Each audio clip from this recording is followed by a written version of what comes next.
지난 2주간에 걸쳐서 데살로니가 전서를 통해서 그 사랑의 열매에 대해서, 그리고 우리 자신의 믿음을 돌아보고 믿음 안에 굳게 서자라는 제목으로 믿음과 사랑, 이렇게 말씀을 전했는데, 데살로니가 전후서 전체의 어떤 내용이 바로 그 믿음과 사랑이라고 하는 이 주제를 중심으로 해서 계속해서 반복되게 또 강조해서 나오는 것을 이렇게 볼 수가 있습니다. 그래서 제가 쭉 보고서 이런 생각이 들었어요. 데살로니가 전후서는 믿음과 사랑의 비빔밥이구나, 이런 생각을 했는데, 믿음이 나오고 사랑이 나오고 또 그 믿음과 사랑이 함께 나오고 하는 것을 보게 됩니다. 근데 그 믿음과 사랑이라고 하는 것은 사실은 우리가 조금 더 늘 익숙한 그런 표현이지만, 사실은 우리 자신의 어떤 신앙인의 정체성을 바라보게 될 때에 그리스도인의 정체성이 뭐냐라고 말할 때에 믿음과 사랑입니다. 우리가 가진 신앙이 무엇이냐라고 말할 때에 그것이 바로 믿음과 사랑이라고 하는 우리 자신에 대한 표현인 것을 알게 됩니다. 근데 데살로니가 전서에서 그 말씀이 또 데살로니가 후서로 이어져서 오늘 말씀에서도 분명하게, 참으로 바울 사도가 데살로니가 교우들을 생각하면서 내가 참 하나님께 감사하다, 그리고 그 감사할 이유가 당연하다라고 말하면서 고백하고 있는 것이 바로 그 데살로니가 교인들이 믿음 안에서 자라고 사랑에서 풍성하다라고 하는 것을 오늘 본문의 말씀 속에서 얘기하고 있습니다. 바울 사도가 참으로 감사할 이유가 충분한데, 그것은 다름 아니라 믿음과 사랑 때문에 감사하다라고 말씀하고 있는 겁니다. 그리고 또한 데살로니가 전서의 다른 표현을 보게 되면 바울 사도가 이렇게 표현하고 있습니다. 참으로 자는 자들과 취하는 자들은 밤에 자고 밤에 취하는데 우리는 낮에 속하였나니 정신을 차리자. 그러면서 하시는 말이, 우리는 믿음과 사랑에 호심경을 붙이고 라고 하는 표현이 나옵니다. 믿음과 사랑에 호심경. 호심경이라고 하는 것은 이제 심장을 보호하는 것을 의미하는 것이니까, 우리가 이 말씀을 통해서 어떻게까지 표현할 수가 있겠습니까? 믿음과 사랑은 그리스도인의 심장이다 라고까지 표현할 수가 있게 되는 것입니다. 믿음과 사랑은 그리스도인의 심장이다. 누가 만약 우리에게 당신이 가진 신앙이 무엇입니까? 그리고 기독교가 무엇입니까? 라고 물으면 우리는 대개 이제 조금 간단한 말로 설명하기가 조금 애매해서 그냥 웃고 지나갈 때가 많이 있습니다. 당신의 신앙이 뭡니까? 얘기하기가 좀 그렇잖아요. 기독교가 무엇입니까? 설명하기가 좀 그렇잖아요. 그럴 때에 우리가 참으로 준비해 둘 수 있는 답이 바로 이것입니다. 기독교는 다름 아니라 믿음과 사랑입니다. 내가 가진 신앙은 다름 아니라 믿음과 사랑입니다. 그리스도인이란 누구입니까? 라고 말할 때 믿음과 사랑입니다 라고 정리를 해두는 것이 좋을 것 같습니다. 왜냐하면 바울 사도가 바로 믿음과 사랑은 그리스도인의 심장이라고 말씀하고 있기 때문에 그렇습니다. 그래서 모든 것이 믿음으로 구축되는 세계 속에서 우리는 살아간다. 우리가 생각하는 모든 것들은 믿음으로 구축되는 세계이고, 그 믿음 안에 살아가게 될 때에, 믿음 안에 서게 될 때에 이제는 우리가 살리라 라고 하는 고백처럼 믿음으로 살아가는 자들이 우리 자신이고, 예수님께서 그 열매로 그들을 알게 될 것이다 라고 말할 때에 무엇을 통해서 우리 자신을 증명할 것인가? 다름 아니라 우리의 사랑의 열매를 통해서 내가 그리스도인인 것을 증명해야 되는 것이 우리의 삶인 것입니다. 그렇기 때문에 우리는 믿음과 사랑의 사람으로, 우리가 끝까지 붙들고 있어야 되는 것, 내가 누구인가, 나의 정체성이 무엇인가, 나의 표현이 무엇인가 라고 말할 때에 다른 것들로 대체하지 말고 믿음과 사랑이다라고 하는 것이 분명한 것이 중요한 것입니다. 그래야만 바른 신앙, 바른 그리스도인으로 우리가 살아갈 수가 있게 되기 때문에 그렇습니다. 다른 것으로 대신할 수 없습니다. 믿음의 삶을 다른 것으로 대신할 수 없고, 사랑의 삶을 다른 것으로 대신할 수 없는 것이 그리스도인의 삶이라고 하는 사실입니다. 그런데 여기서 오늘 우리가 읽었던 이 본문의 말씀 속에서 조금 주목해야 될 것이 뭐냐면은, 이 믿음과 사랑이라고 하는 것이 바울 사도가 오늘 분명하게 얘기하고 있는 것은 어떤 정적인 개념 또는 고정되어 있는 어떤 관념으로 믿음과 사랑을 얘기하고 있지 않다라는 겁니다. 오늘 본문 속에서 뭐라고 얘기하고 있습니까? 너희 믿음이 자라고 너희 사랑이 풍성해졌다. 이렇게 표현하고 있습니다. 그 믿음과 사랑이라고 하는 것은 어떤 고정된 개념이 아닙니다. 어떤 정적인 개념이 아닙니다. 오히려 동적인 개념이요, 살아있는 개념이요, 움직이는 것이요, 생물이요, 우리 삶 속에서 확인되는 것이고 어떤 방향성과 어떤 목적을 향해서 나아가고 있는 것을 보게 되는 것입니다. 어떤 궁극적인 방향이 있는 거예요. 믿음이 자라서 어딘가에 이르러야 되고 사랑이 자라서 그 사랑의 어떤 기준이 우리 가운데 주어지고 있는 것을 보게 되는 것입니다. 그래서 그 믿음과 사랑은 동적인 것이고 살아있는 것이고 운동성을 가지고 있다는 것을 알게 됩니다. 그래서 우리의 신앙, 우리의 믿음과 사랑이라고 하는 것은 어떤 깨달음의 문제가 아닙니다. 어떤 종교는, 어떤 가르침은 깨달음과 각성을 궁극적인 목적으로 하잖아요. 우리는 그렇지가 않습니다. 우리의 믿음과 사랑은 어떤 깨달음과 각성에서 멈추는 것이 아니라 살아있는 거예요. 우리의 믿음은 살아있는 겁니다. 우리의 삶 속에서 그 믿음이 보여져야 되는 것이고, 사랑이라고 하는 것은 우리가 살아가면서 사랑이라고 하는 열매들을 맺으면서 살아가게 될 때 거기에 기독교적인 믿음이 있고 기독교적인 사랑이 있는 거예요. 아, 이것이 믿음이구나라고 하는 것은 어떤 깨달음, 각성, 공부, 여기서 끝나지 않는다라는 사실입니다. 바울 사도가 분명하게 얘기를 하고 있습니다. 그리스도인의 심장은 믿음과 사랑인데 그 믿음이라고 하는 것은 동적인 것이고 살아있는 것이고 참으로 살아 움직이는 것이다라고 얘기하고 있는 것입니다. 그런데 우리가 이제 지금 온라인 비대면 시대를 살아가면서 우리가 요청받고 있는 것이 뭐냐면 모든 것이 그 온라인의 틀에, 그리고 모든 것이 그 비대면의 틀에 맞춰지도록 그렇게 이제 모든 것들이 요청되고 있다라는 거예요. 심지어는 우리의 신앙까지도 마찬가지인데 이제는 모든 것들이, 세상의 모든 것들이 이 비대면 온라인에 맞춰지도록 지금 요청하고 있습니다. 내년도 지금 우리 정부 예산도 보니까 많은 부분에 있어서 이제 특별히 그 증액이 되는 그런 부분들이 있어요. 요청하면 그 들어주는 그 부분이 있는데 각 부처에서 요청하는 그 예산 중에서 바로 그 비대면 온라인에 관한 것, 뭐 수업을 할 때 비대면 수업을 할 때 필요하니까 재정을 올려주십시오. 도서관을 할 때 이제는 비대면 도서관을 만들어야 되기 때문에 시스템을 구축해야 됩니다. 뭐 비대면 벤처기업이 나옵니다. 뭐 비대면으로 뭘 하겠습니다. 문화 스포츠 콘텐츠도 비대면으로 해야 되기 때문에 예산이 이렇게 필요합니다라고 얘기를 하니까 그 부분들이 다 인상이 됐더라고요. 이제는 모든 것들이 온라인과 비대면에 맞춰지도록 거기에 그 틀에 맞추기를 어쩌면 요청하고 있는 것입니다. 근데 만약에 믿음과 사랑이라고 하는 것을 그런 차원에서 어떤 틀에 맞추려고 한다면, 정적인 것으로 어떤 틀에 고정되어 있는 것으로 그렇게 맞추려고 한다고 한다면 믿음의 특징이 살아있는 것이고 생명력 있는 것이고 동적인 것인데 그 틀 안에서 갇힐 수 없다는 사실 우리가 이해를 해야 됩니다. 물론 그 온라인을 이용해야 되고 더 많은 또 어떤 투자도 해야 되고 이런 것들은 우리에게 요청됩니다. 그러나 믿음과 사랑이라고 하는 것이 그 온라인이라는 틀 안에 온전히 갇힐 수 없다라는 이 사실을 우리는 분명하게 깨달아야 됩니다. 우리의 믿음이라고 하는 것은 그런 것이 아닙니다. 우리의 사랑이라고 하는 것은 그런 것이 아닙니다. 틀에 갇혀진 것이 아니라 우리의 삶 속에서, 신앙인의 삶 속에서 끊임없이 움직이는 것이고 끊임없이 발전하는 것이고 끊임없이 성장해야 되는 것이기 때문에 그 안에 갇힐 수가 없다라고 하는 사실이죠. 우리의 믿음과 사랑은 동적인 것이고 살아있는 것이고 어떤 목적을 향해서 끊임없이 나아가는 것이기 때문에 그렇습니다. 그 틀 안에 갖추려고 한다면 우리 믿음과 사랑에 실패할 것이다라고 하는 이 사실에 대해서 깊이 생각을 해야 됩니다. 경계심을 가져야 됩니다. 물론 비대면 해야 되고 온라인 해야 되지만 말입니다. 야고보서에 보게 되면은 그런 말씀이 있죠. 참된 믿음이 뭐냐, 행함이 뭐냐 이런 부분들에 대해서 얘기하면서 만약에 형제나 자매가 헐벗고 입을 것이 없어가지고 춥고 먹을 것이 없어서 배고픈데 그들을 향해서 평안히 가라, 옷을 따뜻하게 입어라, 배를 배불리게 하라라고 하면서 아무것도 주지 않는다고 한다면 그것이 어디 믿음이고 어디 행위이냐 어디 사랑이냐라고 얘기하고 있잖아요. 야고보서의 관점에서 본다고 한다면 그것은 사랑이 아니에요.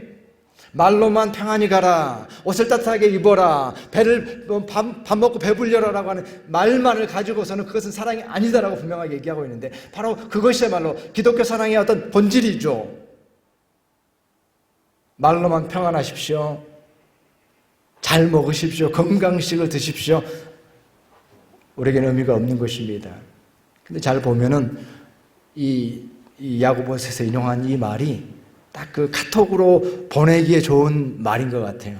평안하십시오. 언제나 평안하십시오. 옷을 잘 입고 해서 따뜻하게 하십시오. 불을 잘 떼서 따뜻하게 하십시오. 뭐 음식을 잘 드셔야 됩니다. 카톡으로 우리가 누구에게나 보낼 수 있는 그런 어떤 내용이 아닌가. 그 틀 안에서는 부족함이 없지만 그러나 진정으로 사랑을 얘기할 때에 그것으로 충분하지 않다라는 겁니다. 그것이 바로 신앙이 말하고 있는 믿음의 문제이고 신앙이 말하고 있는 사랑의 문제인 것을 우리가 기억하면서 우리의 믿음과 사랑은 살아 움직이는 것으로서의 믿음이요 사랑이어야 된다는 것이죠. 늘 성장해 가고 어떤 방향성을 향해서 언제나 나아가는 것입니다. 그래서 그 믿음이 자라는 것이 확인되어지고 사랑이 풍성해지는 것이 확인되어지는 것이 우리의 삶입니다. 마치 그 비유에 나오는 누룩이 그 떡반죽을 부풀리게 하는 것처럼 그 떡반죽 안에 누룩이 있으면 어떻습니까? 자연스럽게 그 부풀어지는 겁니다. 그래서 떡반죽이 되는 겁니다. 부드러운 떡반죽이 되는 것처럼 그것이 참으로 확인될 수밖에 없는 것처럼 누룩이 있는데 그저 머물러 있지 않는 것처럼 우리 가운데 믿음과 사랑이 있다고 한다면 참으로 성장하는 것으로서 드러나는 것으로서 확장되어지는 것으로서 그렇게 드러나게 된다는 것입니다. 그래서 우리의 믿음이 참으로 성장하게 되어질 때에 그 믿음이 날마다 순도가 더해지는 거죠. 순도 높은 믿음으로 나아가는 겁니다. 어제의 믿음과 오늘의 믿음이 같지 아니하고 우리의 믿음이 더욱더 순도 높은 믿음으로 나아가는 것입니다. 믿음이 정체되는 것을 우리는 받아들이지 않습니다. 우리의 믿음이 더욱더 순도가 높아져서 그 믿음을 어떻게 표현할 수 있을까요? 저는 지성소의 믿음이다라고 표현할 수 있을 것 같습니다. 마당만 밟는 믿음에서 이제는 지성소의 믿음, 마당에서 지성소로의 자람이 있는 믿음인 것입니다. 마당이라고 하는 것은 성전까지 와가지고 성전뜰에서 사람들과 함께 왔다 갔다 하는 것이죠. 그런데 진정한 예배라고 하는 것은 무엇입니까? 지성소, 하나님을 만나는 자리. 그래서 마당만 왔다 갔다 하던 신앙에서 그 순도가 더해져서 이제는 하나님을 만나는 자리까지 나아가는 것입니다. 그 믿음이 성장하는 것입니다. 그 믿음이 발전하는 것입니다. 정적인 것이 아니라 참으로 지성소의 믿음으로 나아가는 것입니다. 그 지성소의 약속이 무엇입니까? 만나주겠다, 말씀하겠다, 은혜 주겠다라고 하는 것이 지성소의 약속이죠. 그 약속이 우리 가운데 이루어지는 겁니다. 하나님을 만나는 것이고 하나님의 음성을 듣는 것이고 하나님의 은혜가 부어지는 것입니다. 그것이 지성소의 예배이고 지성소의 믿음이죠. 우리의 믿음이 어느 순간에는 마당에만 머물렀지만 그래서 이사야의 말씀과 같이 너희가 내 마당만 밟고 갈 뿐이다라고 말했지만 그러나 그 믿음에서 이제는 지성소의 예배로 우리의 믿음이 성장하는 것입니다. 믿음이 자랐다라고 말할 때에 그 믿음이 되는 거죠. 우리의 믿음의 순도가 깊어지는 것을 의미하게 되는 것입니다. 성전에서 마당으로, 마당에서 성소로, 성소에서 지성소로 하나님을 만나는 믿음의 성장이 우리 가운데 일어나는 것입니다. 그것이 믿음의 특징입니다. 우리가 가진 믿음의 특징입니다. 믿음은 이거야 라고 공부하는 것이 아니라는 것이죠. 사랑도 마찬가지입니다. 사랑이 점점 풍성해져서 나가야 될 궁극적인 방향이 있습니다. 사랑이 궁극적으로 나가야 될 방향이 어디겠습니까? 그것은 예수 그리스도의 십자가입니다. 우리의 사랑은 왕좌에서 십자가로 나가야 됩니다. 왕좌라고 하는 것은 나 자신이 중심이 되는 삶이잖아요. 내가 왕좌에 앉아 있었죠. 내가 내 인생의 주인이었죠. 근데 사랑이라고 하는 것은 무엇입니까? 그 왕좌에서 내려오는 것입니다. 그리고 점점 더 낮은 곳으로 가는 것입니다. 그리고 궁극적으로는 나의 죽음을 통해서 사랑을 실천하는 십자가까지 이르는 것입니다. 그것이 사랑의 성장입니다. 주님께서 보여주셨고 우리가 마땅히 따라가도록 요청하신 그 사랑의 성장이 우리 가운데 필요합니다.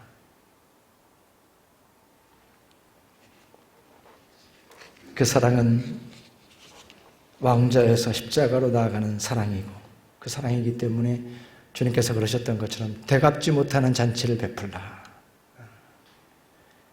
사랑의 정의를 어떻게 정의할까? 나의 죽음이다. 이것이 성장하는 사랑의 모습이 됩니다. 제이슨 미첼이 쉬운 예수는 없다라고 하는 책에서 이런 내용을 썼는데 저는 기억이 남았습니다. 우연히 원수를 위해서 기도할 수는 없다. 우연히 나를 미워하는 사람을 사랑할 수는 없다. 이런 내용입니다. 쉬운 예수는 없다. 결코 쉽지 않다라는 거예요. 우리 신앙의 길이 결코 쉽지 않다라는 겁니다. 어쩌다 보니까 원수를 위해서 기도하게 됐다. 그런 일은 없다라는 거예요. 나를 미워하는 자를 어떻게 사랑할 수 있겠는가? 어떻게 하다 보니까 그렇게 되었다. 그런 일은 없다라는 겁니다. 오직 우리의 순종, 예수 그리스도의 그 길을 갈 때에만 가능한 일이죠. 주님께 순종했을 때만 가능한 것이 원수를 위해서 기도하는 길입니다. 그 길까지 우리가 나아가는 것이 믿음이 성장하고 사랑이 성장하는 삶의 모습이 되는 것입니다. 근데 우리가 살아가게 될 때에 내 자신의 신앙에 대해서 또 절망하거나 낙심하게 될 때가 많이 있습니다. 정말로 우리의 신앙이 그 자리에서 맴돌고 앞으로 나가지 못하는 그런 모습일 때도 있어요. 그럼에도 불구하고 참으로 나의 신앙이 성장하지 못하고 앞으로 나가지 못한다고 할지라도 오늘 하루도 내가 참으로 하나님의 말씀 앞에서 참으로 그리스도인답게 살리라라고 하는 그 결단을 가지고 앞으로 나아가는 것입니다. 우리가 크게 나아가지는 못한다 할지라도 한 걸음 한 걸음, 때로는 제자리에 맴도는 것 같지만 그럼에도 불구하고 참으로 한 걸음 한 걸음 나아가는 모습이라고 생각합니다. 큐티 모임을 해서 우리가 함께 나눠보면 그런 부분들을 좀 깨달을 수가 있게 됩니다. 그건 뭐냐면 어제 나눴던 것들을 오늘 나누게 되고 어제 결단한 것을 오늘 또 다시 결심하게 되는 그런 것들이 우리 가운데 자꾸 보이게 돼요. 그것을 보게 되면 좀 우리가 낙심하게 되죠. 왜냐하면 어제 나눴던 것들은 다 해결이 돼서 이제 아무런 문제도 없으면 좋겠는데 어제 나눴던 것을 또 다시 나누게 되거든요. 저는 그럼에도 불구하고 그 순간이 참으로 소중하다고 생각합니다. 하나님의 말씀을 묵상하고 나서 이제 마지막에 그래서 오늘 이 말씀을 통해서 나에게 적용되는 말씀은 이겁니다. 나의 적용은 이것입니다라고 짧게 나누실 때에 자기 자신의 삶을 변화시키고자 하는 마음을 가지고서 결단을 나누게 될 때에 그 시간이 참으로 소중한 시간이다. 그 말씀 앞에서 나 자신의 삶을 바꾸고자 하는 마음, 내 자신의 믿음을 전진시키고자 하는 그 마음, 그래서 그것이 어제와 동일한 모습으로 보이지만 그럼에도 불구하고 결단하면서 오늘 나에게 주신 이 말씀은 나에게 이렇게 적용하겠습니다라고 하는 이 말씀을 가지고 나아가게 될 때에 믿음이 자라고 사랑이 풍성해지는 믿음과 사랑을 가지고 그리스도인의 심장을 가지고 살아가는 그 삶이 아닌가 생각해 보는 것입니다. 일본의 소설 가운데에 사양이라는 그런 소설이 있습니다. 사양이라는 말은 지는해라는 뜻이잖아요. 사양, 그래서 무슨 사양산업이다 이런 말도 있고 그죠? 그 일본에서는 사양족이다 이런 말도 있었는데 그 배경 자체가 뭐냐면 이제 패전한 일본의 그 전후의 어떤 그런 그 어두운 시대를 사양의 시대, 지는해, 모든 것들이 끝없는 하강 속으로 빠져드는 것, 그 시대를 이제 반영해서 그 사양이라고 하는 제목의 소설이 있는데 거기에 이제 등장하는 한 가족의 이제 귀족 가족의 몰락이죠. 정말로 부족함이 없었던 귀족 가족이 이제는 시골에 가서 시골 생활하면서 이제 몰락하는 그런 과정이고 거기 어머니가 병을 얻었는데 이제 온갖 노력을 다 합니다. 이제 그 병원에 가서 약도 써보고 온갖 노력을 다 하지만 결국 죽게 되는 거죠. 사양에서 벗어나지 못하는 거예요. 주인공 두 사람이 나오는데 한 사람은 자살하게 되고 한 사람은 살겠다라고 하지만 그 삶 자체가 지옥과 같은 삶으로 그렇게 드러나게 됩니다. 그래서 그것이 모든 것이 어떤 사양이라고 하는 것으로 표현되어지는데 모든 것이 나빠진다. 계속해서 나빠진다. 어쩌면 근데 그것이 우리의 삶의 아주 중요한 단면이라고 생각합니다. 우리가요, 사양에 해당되는 거예요. 이 시대를 말할 때도 사양, 뭔가 자꾸 나빠지는 거예요. 개인의 삶을 볼 때도 좋아지는 것이 아니라 자꾸 나빠지는 것밖에 없어. 사양길에 접어드는 것밖에 없어. 건강의 문제, 지식의 문제, 모든 문제들이 자꾸 그것이 어쩌면 우리가 받아들여야 될 우리 자신의 모습이라고 생각할 수가 있는 것입니다. 이 세상이 사양이고 나 자신이 사양이다 이렇게 말할 수 있겠죠. 그러나 믿음과 사랑, 우리가 가진 신앙 안에서의 믿음과 사랑이라고 하는 것은 사양이 없는 겁니다. 우리가 이 점을 분명하게 깨달아야 됩니다. 내 인생을 바라보게 될 때 우리는 절망할 수 있습니다. 허무주의 같은 것에도 빠질 수가 있습니다. 왜냐하면 우리가 뻔히 보게 되니까, 사양이라는 것을 알게 되니까. 그럼에도 불구하고 그리스도인의 심장인 믿음과 사랑은 결코 사양에 빠지지 않는 것입니다. 우리 시대가 그러하고 나 자신이 사양이라고 할지라도 그리스도의 믿음과 사랑에는 사양이 없는 것입니다. 우리의 믿음, 우리가 하나님 아버지를 만나러 나가는 그 믿음의 끝에 누가 계시기 때문에 그렇습니까? 집돌한 아들을 기다리고 있는 아버지, 사랑의 아버지가 기다리고 계시기 때문에 우리의 믿음은 결코 사양이 아닙니다. 살아계신 하나님이 기다리고 계시기 때문에 그렇습니다. 우리의 사랑은 결코 사양이 아닙니다. 왜냐하면 우리가 가는 그 길에는 바로 십자가로 승리한 예수 그리스도께서 기다리고 계시기 때문에 우리가 사랑을 행하면서도 결코 낙심하지 않습니다. 사랑을 행하면서도 결코 좌절하지 않습니다. 우리의 길은 예수 그리스도의 길이고 예수 그리스도의 길은 부활의 승리를 통해서 우리에게 승리를 약속하고 있기 때문에 그렇습니다. 그렇기 때문에 오늘 데살로니가후서 3장 13절에 말씀하시고 있는 것처럼 형제들아 너희는 선을 행할 때에 낙심하지 말라. 낙심하지 말라. 낙심하지 말고 주님의 길을 가라라고 얘기하고 있습니다. 신앙 안에서도 낙심할 일이 있습니다. 모든 삶의 모습 속에서도 우리의 신앙마저도 어쩌면 사양길인가라는 생각이 들 수도 있을 것입니다. 그러나 주님께서는 말씀하고 있습니다. 너희는 선을 행할 때에 낙심하지 말라. 결코 낙심하지 말라. 그것이 믿음을 가진 자의 길이고 그리스도인의 믿음과 사랑의 길이 되는 것입니다. 우리 삶의 상황이 어떠하든지 우리에게는 참으로 믿음과 사랑의 길이 있다라고 하는 사실을 분명하게 기억하면서 그리스도인의 심장은 믿음과 사랑이다라고 하는 것을 기억하면서 이 모든 것들이, 이 모든 심장들이 참으로 죽어간다고 할지라도 우리는 참으로 그리스도의 심장, 믿음과 사랑의 심장을 가지고 끝까지 승리할 수 있는, 결코 낙심하지 않는, 모든 것들이 사양이라고 할지라도 나 자신마저도 사양길이다라고 하는 것이 참으로 느껴진다고 할지라도 그 믿음과 사랑에서만큼은, 그 믿음의 끝에는 하나님께서 계시고 사랑의 끝에는 예수 그리스도께서 계시기 때문에 그 믿음과 사랑에서만큼은 결코 낙심하지 않고 앞으로 나아갈 수 있는